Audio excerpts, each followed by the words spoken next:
Good morning, good afternoon, good evening, good day. John Lopez UK here today, and today I'm just doing a showcase of the 2022 Audi Q7. So let me just take you guys around some of the components of this car and just show off what it really does, as I'm at a dead end street right now. So obviously, first up, you see the color of the car is Narda blue. And yeah, let me just show you guys loads of the features and all of that other stuff as well. Just a bit of the exterior. Obviously, I don't have any of the black line edition, so everything on the front is in chrome. All of this is chrome as well. The sides are chrome too. I don't think the wheels will come chrome if you do get that. And this is all the standard, so it's 45, I believe it's the 45 package. That's what it is. Anyway, onto the interior of the car. So,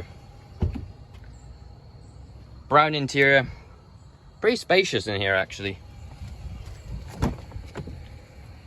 Rear as well, very, very spacious. I've been using the car for just a few days and it's almost brand new. So, yeah, you can sit very comfortable in here. Obviously, roof line doesn't affect you in any way, and there's just loads of space. Right, now onto the interior. This is where you get all of the features. So I'm sitting inside, and actually let me just put the keys right down here. You can actually fit it right in there, so that's where you leave the keys. Brake and then push start.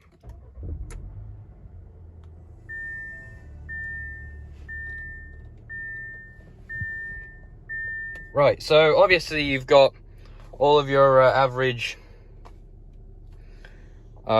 screens and whatnot. I'll showcase all of that in just a minute. I think the person behind me actually probably wants me to move. Or actually, if not,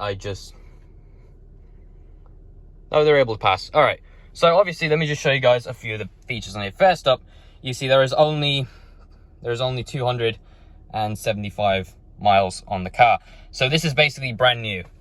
Sorry about the brown interior. I know everyone's going to comment about that. It's personal preference. So let me just start off with a few features. The roof is a panoramic sunroof. Hold this button back and it will go back on its own. Obviously it's got a sunroof as well. Goes up and it opens up right there. Overall, pretty nice. On here you have all of your door controls, everything on there. You can pop the bonnet from down there. Great, it doesn't want to open. Fine with me. The boot can be opened from here, and I did get floor mats with this as well, so they're just 4 standard floor mats. Glove box is quite big, but it doesn't have those things, so it's an absolute pain if you want to leave anything inside.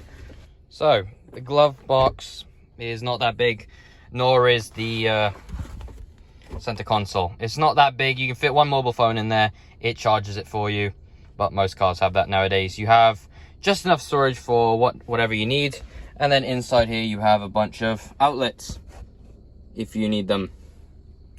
Right. All right, so nothing much else to show, to be honest. Actually, I've got to close both of them. Right, both of them are going to close. So on here, obviously, standard Audi controls, whatever you really need. And then you have this down here. So let me just show you guys a few things on here.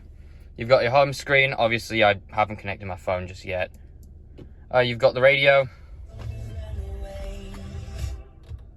You've got Sirius XM does come with this car, of course, but you can get FM radio and all that.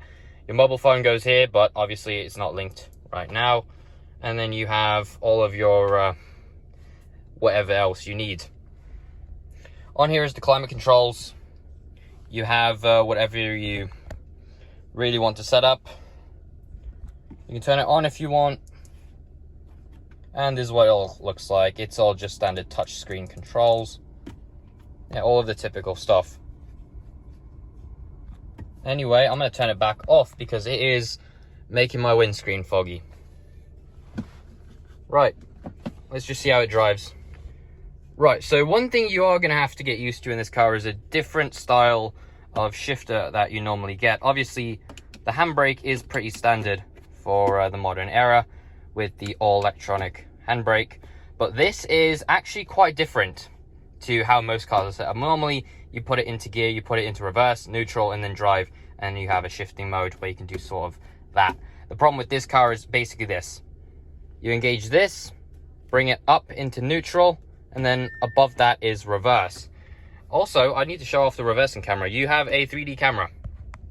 First time I am getting shown this technology, but yes, as you drive around, it does show 360 degree of everything in the vehicle. Sorry, the color is wrong on this, obviously, but that's Audi's that.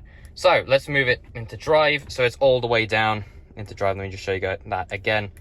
Put it into park. And then the engine does switch off all the time. But here's how it works. So you hold this and you put it down.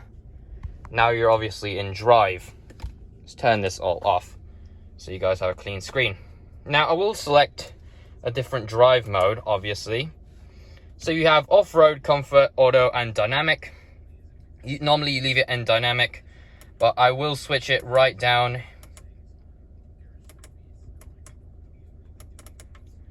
Hold on. I'm gonna switch it into dynamic. All right, so turn that off. Yeah, so we're gonna be in dynamic mode for a while. But how good is it to drive? I've had it for roughly a while now, and it's pretty good of a car. I mean, it gets the job done. It drives really, really smoothly. There's nothing I can complain about this car. Works flawlessly. You can open the cameras and all that from the actual car itself if you want. It gets all of your typical whatever you need it to get done. It has S1, S2, S3 mode as well for all of the people who do want that extra bit of performance and don't want the comfort. Now, the car is extremely good for highway driving and most of the other driving that you'd probably want it to do. Honestly, you could take this around town. It's a pretty good daily car. You could probably fit your whole family in the back, and it's a 7-seater car as well, just so people understand. I'm just driving around the neighborhood right now, so yeah. Anyway, it's a pretty good car. It's just a little showcase of what this vehicle is, what it's capable of, and what it can do. Is this car going to be good for the track? Obviously not, as it's an SUV. That thing will be great for the track though. But no, this car will not be a good car if you're going to do a track day. It's not built for that. You could technically do it. It has a dynamic mode. You can take it down to the track if you want, but this car is not good for the track. Yeah, that's what my SLK is for. But anyway, that is really the end of the video, guys. Hope you enjoyed. If you're looking into the new 2022 Q7, it's definitely a great car in its of itself. I'm gonna have this one for the next 3 years, so that's the end of the video, guys. Hope you enjoy it. I'll catch you all next time. Peace.